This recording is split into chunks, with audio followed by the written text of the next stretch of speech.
Do you struggle to open your toothpaste tube? It can be a real hassle.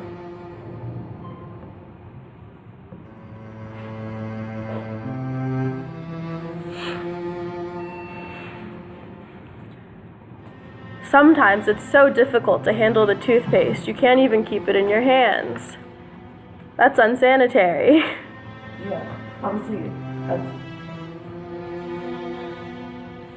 You can seriously injure yourself struggling to open the toothpaste. You waste lots of time and energy trying to get the last of the toothpaste out of the tube.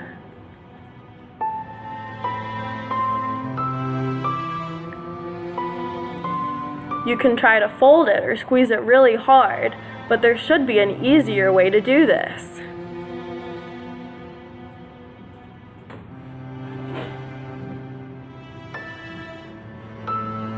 Toothpaste as it's designed now can be dangerous. With all of these problems with the design, it's very easy to injure yourself just trying to brush your teeth.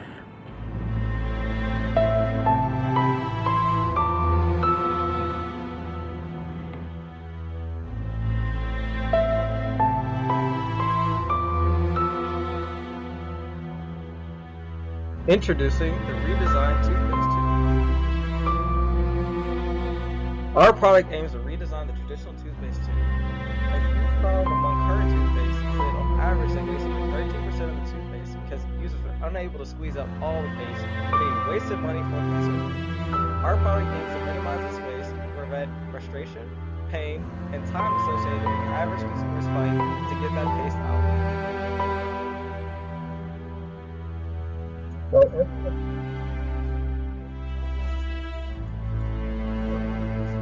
Not the individual consumers themselves. These companies include major brands such as Colgate-Palmolive Company, Procter & Gamble Company, and the Church & Dwight Company. These major companies encompass everyday toothpaste brands such as Crest, Oral-B, Colgate, Tom's, which are the ones that consumers see in everyday stores such as Walmart and Target.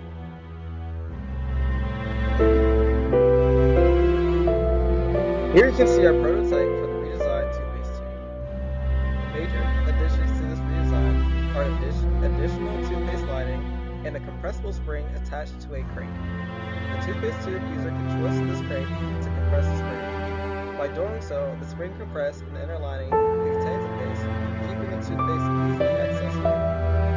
The outer shell is comparable to a traditional toothpaste tube, so as to keep the traditional design of everyday toothpaste tubes to the users. It is important to note that the crank does not cause the dispense of the toothpaste, but rather keeps the tube volume always proportional to the volume of the toothpaste remaining inside, so there's no extra exerted effort. The dimensions of each component are also noted. The specifications of our prototype include materials for the outer shell, which will be an aluminum barrier laminate, the inner lining, which is still to be determined, as we will consult with chemical engineers and mechanical engineers to have approval of chemicals and elastic properties. For the spring, that is also to be determined, requiring mechanical engineering consultation to have appropriate material properties. We should note that the spring is in contact with the inner lining only, not the toothpaste itself. For the crank material, we will have polypropylene. The cap material will be composed of PET.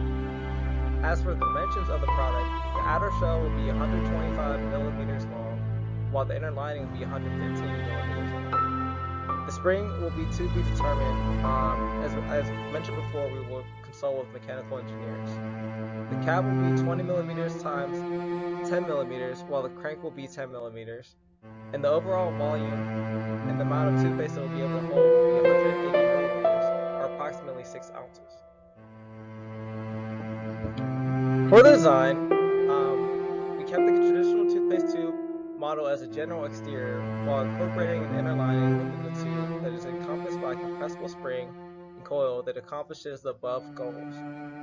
The spring compresses inner lining uniformly and then, via the turn of an attached crank. The design uses the effort required to fully compress the toothpaste tube, but also retains its traditional design and functionality.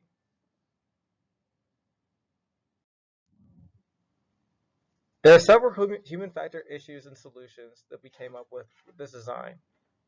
The first is that the cap could be screwed on too tight.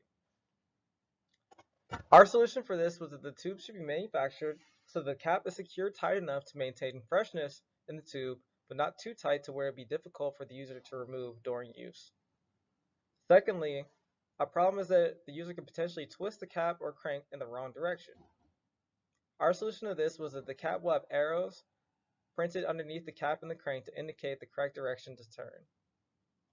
The third problem that could arise is that the crank is too hard to twist, making it hard to dispense with the desired amount of toothpaste without using excessive force, or conversely, the crank could be too easy to twist, causing more toothpaste to dispense from the tube than the desired amount. Our solution to this was that the crank will have to be manufactured to where it will be able to respond with an appropriate tube compression when an allotted amount of torque is applied to the crank.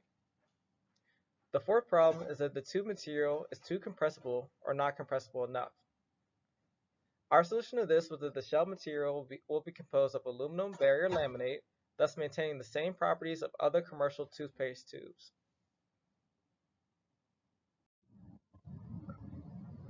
As for the potential impacts of design via the cost of manufacturing, firstly, our design costs more than a traditional toothpaste tube, but is also more cost effective.